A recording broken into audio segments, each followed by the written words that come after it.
Dia pergi ke sungai untuk mencuci muka. Tiba-tiba air melaju, membuatnya panik. Ternyata memiliki hewan besar di dalam air.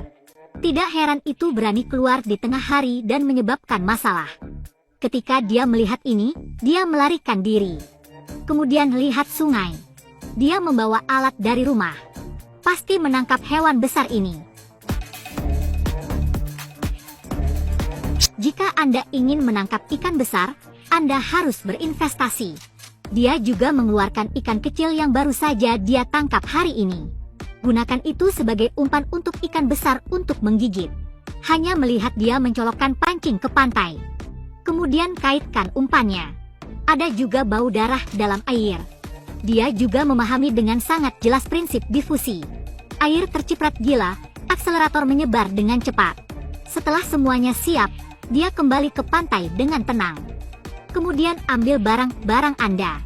Temukan tempat yang tinggi untuk berbaring dan menunggu kabar baik. Setelah beberapa menit, ia juga mengubah posisinya. Tapi matanya mengunci pancing. Jangan berani menyimpang di tempat lain. Dia benar-benar ingin menangkap ikan lele besar. Ikan lele besar tidak tahan dengan godaan semacam ini. Itu mencoba melarikan diri. Dia melihat ini terburu-buru kepancing segera. Momen yang membuat stres dan menarik akan datang. Dia mengambil risiko menarik pancing. Ikan lele besar di dalamnya juga terjun ke dalam air dengan keras. Segera setelah kedua pihak berselisih, lele besar melarikan diri dari belenggu pancing. Itu segera menyelam ke dalam air. Ketika dia bisa bereaksi, ikan itu melarikan diri. Hanya kait langit-langit dikawat. Dia menatap kait kosong yang tidak kaget. Persis ikan lele yang besar. Hanya dengan kekuatan seperti itu dapat ditarik keluar dari kait. Dia tidak berkomitmen. Hari ini cocok untuk ikan lele besar. Dia harus menariknya ke darat. Hanya melihat dia mengeluarkan ikan kecil lagi dari panci. Kemudian dengan hati-hati meletakkannya di kait. Jika Anda ingin menangkap ikan besar, Anda harus berdagang. Dia menyelam ke pantai untuk bersembunyi. Lihatlah secara diam-diam gerakan ikan kecil di dalam air.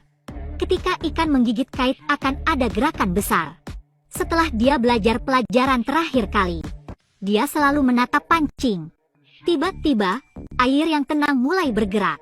Akhirnya datang. Dia melihat posisi kait dan menunggu ikan lele menggigit kait. Akhirnya, setelah banyak cobaan, ikan lele menggigit dengan percaya diri. Setelah menonton ikan lele gigitan, dia dengan cepat mengambil pancing dengan sekop geser. Lele besar berjuang di danau dan muncul gelombang besar. Dia juga menggunakan yang terbaik untuk bertahan di pancing.